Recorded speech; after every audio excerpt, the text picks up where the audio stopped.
केंद्रीय गृहमंत्री अमित शहा आज मुंबई आणि नवी मुंबई दौऱ्यावर आमदार आणि भाजप पदाधिकाऱ्यांसोबत संवाद साधणार। आज रात्री सह्याद्री अतिथीगृहावर महायुतीची बैठकही होणार। महाविकास आघाडीची आज दुपारी 2 वाजता बैठक। जागावाटपासंदर्भात महाविकास आघाडीतले नेते चर्चा करणार। याच आठवड्यामध्ये महाविकास आघाडी जागावाटप पूर्ण करण्याची शक्यता। महाविकास आघाडीमध्ये निवडून येण्याच्या क्षमतेवर जागा सुटणार। अनौपचारिक गप्पांमध्ये शरद पवारांनी वक्तव्य केल्याची विश्वसनीय सूत्रांची माहिती। मुंबईमध्ये जागावाटपासंदर्भात आमची वेगळी समिती, वर्षा गायकवाड, असलम शेख आणि आमच्यामध्ये मुंबईतील 36 जागांसंदर्भात चर्चा। काँग्रेसचे नेते भाई जगताप यांची माहिती। महाविकास आघाडी 250 ते 200 जागा जिंकेल। काँग्रेस प्रदेशाध्यक्ष नाना पटोलेंना विश्वास।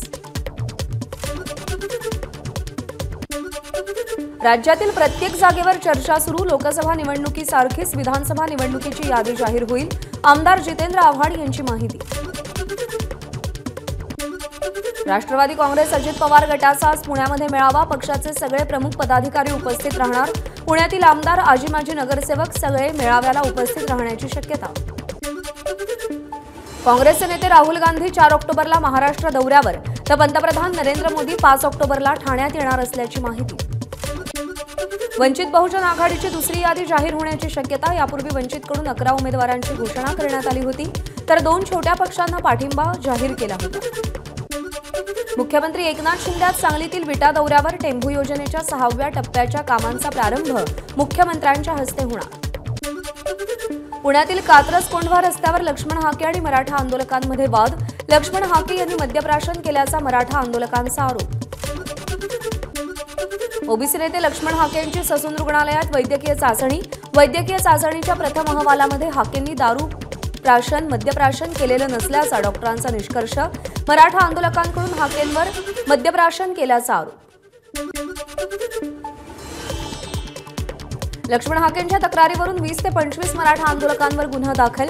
हाकेंच्या संदर्भात गुन्हा दाखल करण्यात आलेला नसल्याची माहिती। आरोपांची शहानिशा पोलीस करतील, पण आपल्याला जीवे मारण्याचा प्रयत्न करण्यात आला। मराठा आंदोलकांसोबतच्या वादानंतर लक्ष्मण हाकेंची प्रतिक्रिया। मराठा आरक्षणापाठोपाठ आता धनगर आरक्षणाचा अहवाल आज शासनाला सादर केला जाईल। डॉक्टर सुधाकर शिंदेंच्या समितीने तयार केलेला अहवाल सादर होईल। शिंदे समितीचा अहवाल एबीपी माझाच्या हाती। सापडलेल्या पुराव्यांची संख्या 54,81,400 वर। सार्वजनिक दस्तऐवजात कुणबी मराठा, मराठा कुणबीचे पुरावे सापडले। अब्दुल सत्तारांनी जरांगेंची भेट घेतली। शिंदे समितीचा अहवाल सरकारनं स्वीकारल्यानंतर दोघांमध्ये चर्चा झाल्याची माहिती। खासदार उदयनराजे भोसलेंनी वर्षा बंगल्यावर मुख्यमंत्र्यांची भेट घेतली। मराठा आरक्षणावर मुख्यमंत्री आणि उदयराजेंमध्ये चर्चा। या चर्चेचे दस्तऐवज सध्या गुलदस्त्यात। ओबीसींच्या आरक्षणाला कुठेही धक्का बसलेला नाही, हे शिंदे समितीच्या अहवालातून सिद्ध झालं। राष्ट्रीय ओबीसी महासंघाचे अध्यक्ष डॉक्टर बबनराव तायवाडे यांची प्रतिक्रिया। सगळ्या मराठ्यांना ओबीसीतून आरक्षण द्या, आमच्याशी गद्दारी केली तर महागात पडेल, मनोज जरांगेंचा सरकारला इशारा। महाराष्ट्रातील प्रदेश बीआरएस पार्टी आता शरद पवार गटामध्ये विलीन होणार। राज्यातील बीआरएसचे पदाधिकारी शरद पवार गटामध्ये प्रवेश करणार। 6 ऑक्टोबरला पुण्यामध्ये शरद पवारांच्या उपस्थितीमध्ये हा पक्षप्रवेश पार पडेल। कल्याणच्या मारळ गावात मनसे कार्यकर्त्यांकडून बॅनरबाजी। राज ठाकरेंचे भावी मुख्यमंत्री अशा आशयाचे बॅनर्स।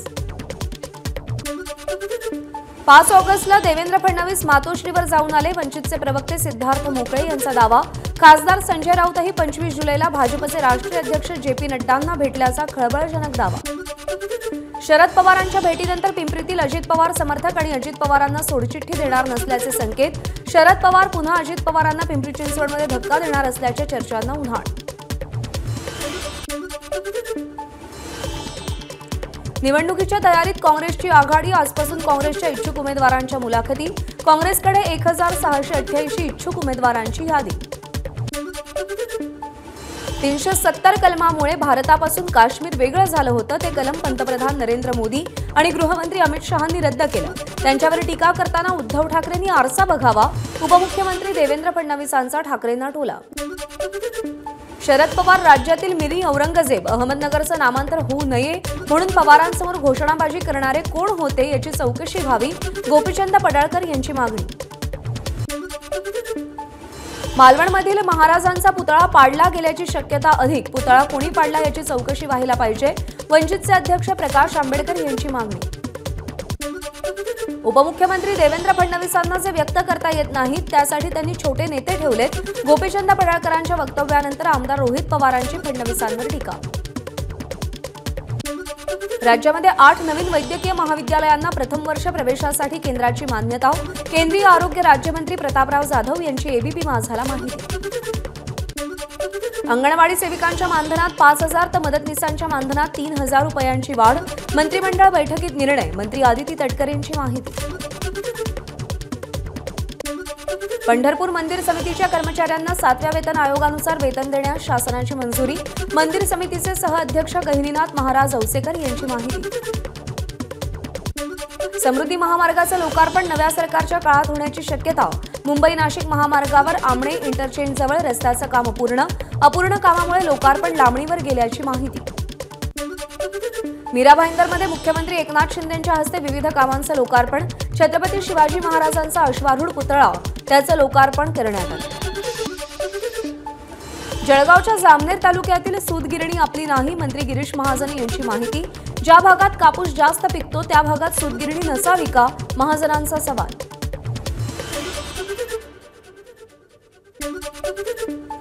सिंधुदुर्गच्या जिल्हा परिषद बांधकाम विभागात राडा. ठाकरे गटाच्या नेत्यांकडून ठेकेदाराच्या बॉडीगार्डना मारहाण. पंचायत समिती सावंतवाडीच्या इमारत बांधकाम ठेकेदारीवरून मारहाण झाल्याची माहिती.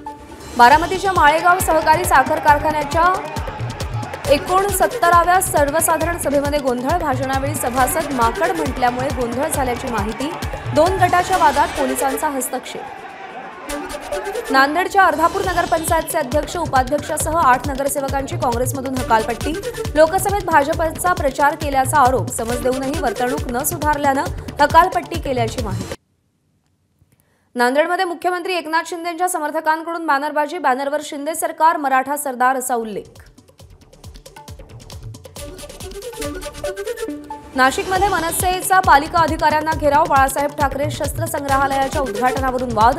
मनसेच्या काळातील संग्रहालयाचं शिंदेंच्या शिवसेनेकडून नव्यानं उद्घाटन. राज ठाकरेंच्या नावाची कोनशिला काढल्याचा मनसेचा आरोप. शिवसैनिक बाळ हरदास यांच्या वाढदिवसाच्या कार्यक्रमात महिलेचा गोंधळ. शिंदेंच्या शिवसेनेच्या कार्यक्रमस्थळावरील बॅनर ठाकरे गटानं काढला. बॅनर काढल्यानं महिला आक्रमक. पालघरमध्ये जात पडताळणी विभागाचा गलथान कारभार समोर. पालकमंत्री रवींद्र चव्हाण संतापले. ओबीसी प्रवर्गाच्या जात पडताळणी प्रकरणामध्ये त्रुटी काढून मुद्दाम प्रकरण प्रलंबित करत असल्याचा प्रकार. बदलापूर अत्याचार प्रकरणी शाळेचे अध्यक्ष उदय कोतवाल आणि सचिव तुषार आपटेंच्या अटकपूर्व जामिनावर आज मुंबई उच्च न्यायालयामध्ये सुनावणी. गुन्हा दाखल झाल्यापासून कोतवाल आणि आपटे दोघेही फरार. मुंबईच्या भारती विद्यापीठातील विद्यार्थ्यांकडून जनजागृती अभियान. सोच का साथ अभियानातून जनजागृती. मुलींवर वाढता अत्याचार आणि घटनेतून महिला सुरक्षेचा संदेश. मुंबई पोलिसांच्या कुटुंबाच्या आरोग्याशी खेळ. गेल्या 1.5 वर्षांपासून घाटकोपरच्या पंतनगर पोलीस वसाहतीत दूषित पाणी पुरवठा. ठाण्यातील मुंब्र्यामध्ये राष्ट्रवादी शरद पवार गटाकडून पाण्याच्या मुद्द्यावरून बेमुदत धरणं आंदोलन. पाणी पुरवठ्यामध्ये अन्याय केला जात असल्याचा आंदोलकांचा आरोप. नाशिकच्या इगतपुरीमध्ये एल्गार कष्टकरी संघटनेचा पंचायत समितीवर बिऱ्हाड मोर्चा. यातील बेघर आदिवासी कुटुंबांना शबरी घरकुल योजनेचा लाभ मिळावा यासाठी मोर्चा.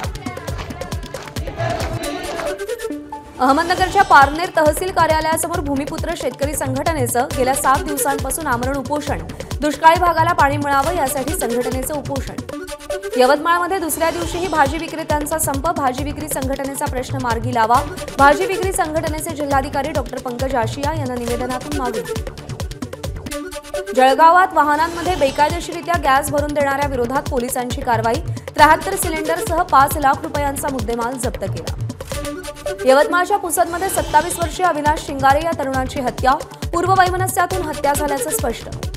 अटल सेतूहून समुद्रात उडी घेत एकाचा आत्महत्येचा प्रयत्न. कामावरील मानसिक तणावातून सुशांत चक्रवर्तीनं समुद्रात उडी टाकल्याची पोलीस सूत्रांची माहिती.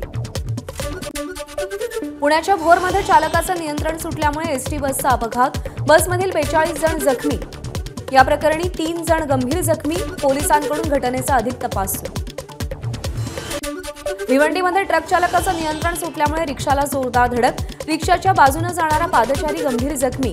वंजारपट्टी परिसरातली घटना, अपघातामुळे परिसरात काही काळ वाहतूक कोंडी. यवतमाळमध्ये 2 ट्रकचा अपघात, 2 ट्रक चालक जखमी, युटर्न घेत असताना अपघात, गोधनी चौफुलीवरची घटना. या ठिकाणी वारंवार अपघात होत असल्यामुळे उपाययोजना करण्याची नागरिकांची मागणी. पुण्यातल्या इंदापूरमध्ये अज्ञातांकडून गोळीबार, 1 गंभीर जखमी. इंदापूर कॉलेज समोरची घटना, पोलिसांकडून अधिक तपास सुरू. जळगावमध्ये शासकीय वैद्यकीय महाविद्यालयामध्ये रॅगिंग, अँटी रॅगिंग चौकशी समितीतर्फे सध्या चौकशी सुरू आहे. एबीपी माझा, उघडा डोळे बघा नीट.